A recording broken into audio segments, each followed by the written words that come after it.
L'invité de la matinale, Pierre-Hugues Dubois. Pierre-Hugues, vous continuez de recevoir les candidats des principales listes représentées aux élections européennes de dimanche.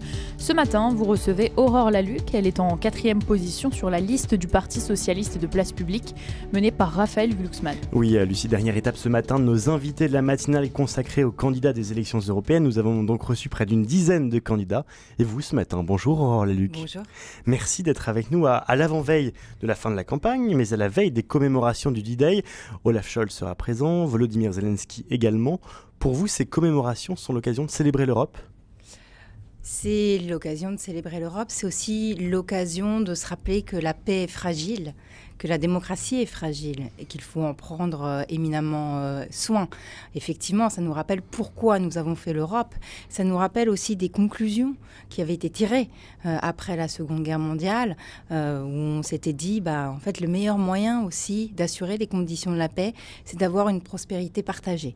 Donc je crois que ça nous rappelle tout ça. Et ça nous rappelle aussi quelque chose, c'est que le courage est essentiel dans la vie et dans la vie politique et que c'est malheureusement pas forcément la vertu la plus partagée. On dit souvent que l'Europe c'est la paix. Est-ce que l'Union européenne c'est la paix ? On fait tout pour que ce soit aujourd'hui la paix, mais malheureusement, on est dans une situation où certains pays ont décidé de faire la guerre. Et je pense à la Russie en premier lieu, évidemment. Et on ne peut pas fermer les yeux, on ne peut pas être impuissant par rapport à cela. Et c'est pour ça que nous disons que nous avons aujourd'hui besoin que l'Union européenne devienne une entité politique et c'est pas assez politique. Non, l'Union européenne est construite aujourd'hui comme un marché unique. Et quand elle répond à une problématique, elle répond souvent comme un marché unique. Et quand elle doit répondre à une problématique d'ordre politique, elle se fait violence. C'est toujours pour ça qu'on dit l'Europe avance dans les crises. C'est dans les moments de crise, effectivement, qu'elle se fait un peu violence et qu'elle réagit comme une entité politique. Mais ça, c'est plus possible aujourd'hui dans le monde actuel. On ne peut pas être toujours en réaction, on ne peut pas être toujours en retard dans un monde géopolitique extrêmement compliqué que nous n'avons pas choisi. C'est pas nous qui avons décidé d'attaquer l'Ukraine. C'est Vladimir Poutine. C'est pas nous qui avons décidé de peut-être mettre au pouvoir Donald Trump. Ce sont les Américains. Je veux dire, le monde est tel qu'il est aujourd'hui. On peut le regretter, mais nous, en tant qu'Union européenne, on doit s'outiller maintenant pour pouvoir porter une voix différente et pour pouvoir aussi se défendre et défendre les Européens. Si je reviens au débarquement et aux commémorations qui ont lieu demain, vous parlez de politique. On va en faire un tout petit peu puisque le président de la République va utiliser ces commémorations pour une allocution dans les journaux télévisés. Votre réaction ? Écoutez, moi, j'aurais trouvé ça tout à fait normal si, par ailleurs, on n'avait pas tout un gouvernement qui était en campagne depuis des semaines. C'est normal, c'est sa candidate Valérie Ayé. Ils doivent la soutenir ? Ils ne la soutiennent pas, ils l'invisibilisent. Et par ailleurs, ce n'est pas le rôle du gouvernement d'être en campagne. Ça, c'est le rôle de la tête de liste, Valérie Ayé, et c'est le rôle de sa liste dans son ensemble. Et puis, par ailleurs, l'autre problème, c'est qu'Emmanuel Macron a dit qu'il parlerait des élections européennes. Ce n'est pas son rôle, pour le coup. Qu'il tienne son rôle de président de la République, qu'il parle des commémorations. Mais mon Dieu, c'est tout à fait normal dans ces jours que nous allons vivre prochainement. En revanche, qu'il vienne s'exprimer sur les élections européennes, en plus, à un moment où on a vu Gabriel Attal partout dans les médias prendre la place de Valérie Ayé, on voit que tout le gouvernement fait campagne. Non, ça, c'est pas normal. C'est pas respectueux de la démocratie. Et je vais vous dire, c'est pas respectueux des Français et des Françaises. Faut arrêter de les prendre c'est du machisme. Pardon ? C'est une faute politique, c'est du machisme. C'est plus que du machisme, c'est de la misogynie. Parce qu'en gros, que se passe-t-il ? Il se passe qu'une tête de liste est désignée, c'est Madame Ayé, pour lequel, même si j'ai des désaccords politiques profonds, j'ai du respect. Et en gros, aucun homme n'a voulu prendre la tête de cette liste. Parce que ça fait tout ce que c'était risqué. Donc, ils envoient une femme.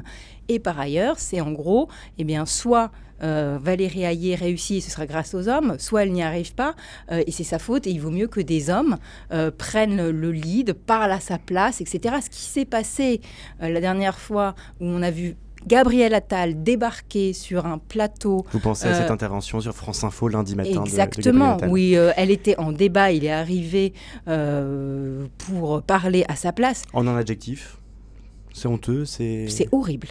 C'est horrible, je vais vous dire, c'est horrible pas que pour Valérie Ayé, c'est horrible pour toutes les femmes. Vous imaginez le message que ça envoie aux femmes et et à nos filles. Ça veut dire, écoutez, en fait, même quand vous arrivez à être tête de liste en tant que femme, vous serez toujours invisibilisé par des hommes qui ont une espèce d'assurance totale et qui pensent que de toute façon, ils sont meilleurs que vous. Nous sommes avec Aurore Lalucq. Elle est en 4e position sur la liste du Parti socialiste de Place Publique, menée par Raphaël Glucksmann pour ces élections européennes qui auront lieu dimanche prochain. Dans cette élection, on a l'impression que vous faites partie avec le camp macroniste, avec les écologistes des plus europhiles. Qu'est-ce qui vous fait encore croire à l'Europe quand les populistes, ceux qui sont eurosceptiques, sont si hauts ? C'est pas une question de croyance, c'est une question de pragmatisme. Vous êtes europhile par pragmatisme ? Je suis petite fille de résistante. Donc pour moi, la question européenne, elle est essentielle. Et c'est pas une histoire de croyance. C'est la construction européenne, je l'ai dans mes tripes et je sais pourquoi on doit construire l'Union européenne aujourd'hui. C'est pas une question de croyance, c'est une question de si on veut avoir du pouvoir, et même je vais vous dire, si la France veut avoir du pouvoir, il faut que nous ayons une Union européenne forte. Il faut que nous ayons une capacité à nous défendre. Il nous faut une Europe de la défense.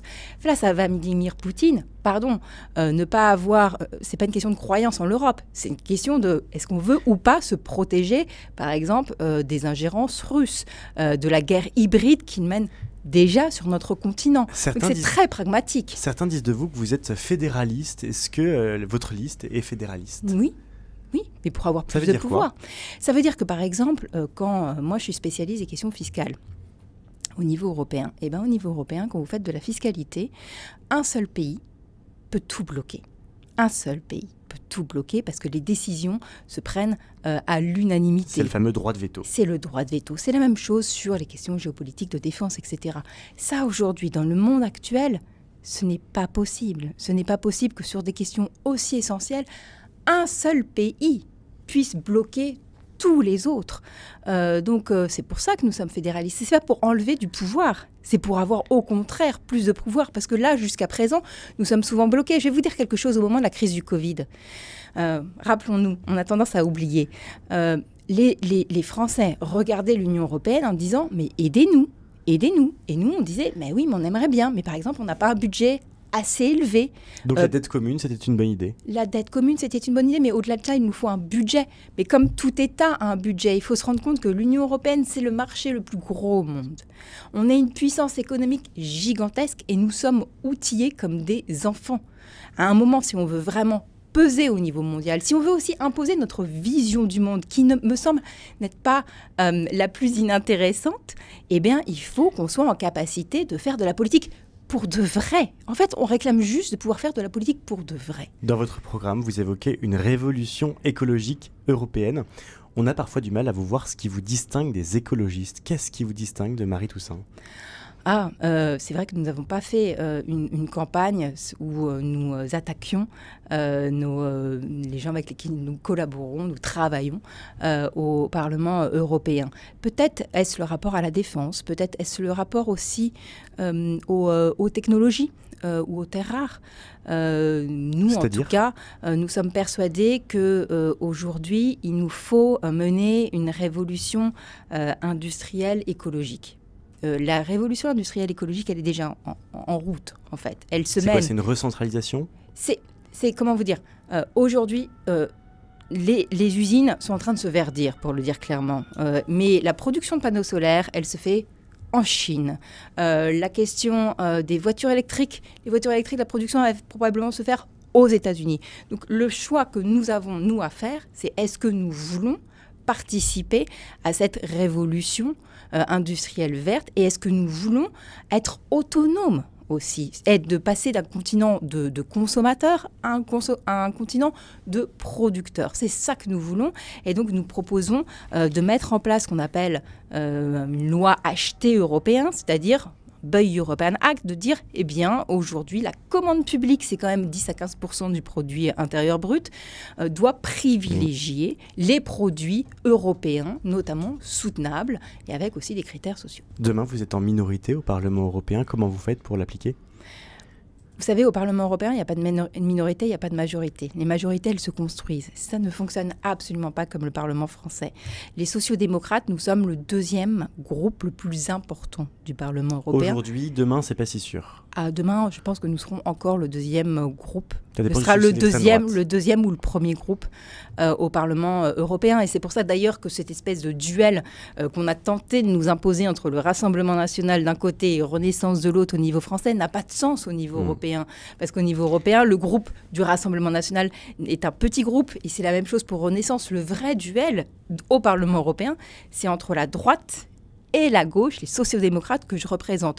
Et donc, à chaque fois, en fait, on nous dit « mais vous n'allez pas réussir à mettre en place le territoire zéro chômeur de longue durée ». Bah si, en fait, on a réussi à le faire. Vous n'allez pas réussir à mettre en place une fiscalité juste. Bah si, en fait, on a fait la fiscalité sur les multinationales. À chaque fois, on nous dit « ça ne va pas être possible, vous n'allez pas pouvoir faire le Green Deal ». Et bien si, ce sont les sociodémocrates qui ont fait le Green Deal via leur commissaire Timmermans. Donc, en fait, il faut se battre au Parlement européen, mais le pire n'est jamais certain et souvent, on y arrive. Le pire est parfois proche au Parlement européen. J'aimerais évoquer avec vous l'influence des lobbies et des puissances étrangères. Dans votre groupe parlementaire à Bruxelles, Eva Kaili, députée grecque, a été inculpée et écrouée à Bruxelles pour corruption en décembre 2022. Grand scandale de corruption au Parlement. Dans votre groupe, comment combattre l'ingérence extérieure ? Alors, la question de l'ingérence est une question essentielle que... Vous y avez été confronté ? À titre personnel, non. Quand Raphaël Glucksmann est arrivé au Parlement européen, sa première demande a été de mettre en place, et il s'est battu pour ça parce que, comme je le disais, au Parlement européen, il faut créer une majorité, c'est parfois complexe, pour mettre en place une commission justement sur les ingérences. C'est-à-dire que tout de suite, il avait compris qu'il y avait un sujet d'ingérence et le premier sujet, c'est la Russie. À travers cette commission, ça a permis aux autres parlementaires de prendre conscience de l'enjeu. Parce qu'il faut se rendre compte d'une chose, c'est qu'aujourd'hui, il y a certes la guerre terrible en Ukraine, mais il y a déjà une guerre hybride sur notre continent. Enfin, je veux dire, quand on a des groupes de hackers russes qui viennent bloquer l'ensemble du système informatique du Parlement européen quand nous dénonçons les crimes perprétés par Vladimir Poutine. Je ne sais pas si vous vous rendez compte, pendant toute une après-midi, le Parlement européen est bloqué. Quand il bloque l'hôpital de Corbeil-Essonnes, c'est pas un hôpital riche en plus, je vais vous dire. Là aussi, on voit qu'il y a une guerre qui est en jeu parce que ce sont des vies derrière. Quand ils viennent en Pologne ou en Allemagne tenter de hacker le système de régulation des trains, même chose, ce sont des vies qui sont en jeu. Donc il y a déjà une guerre hybride sur notre continent, il faut vraiment l'avoir en tête. Merci beaucoup, Aurore Lalucq, d'avoir été l'invité de la matinale. Je rappelle que vous êtes sur la liste du Parti socialiste et de Place publique menée par Raphaël Glucksmann.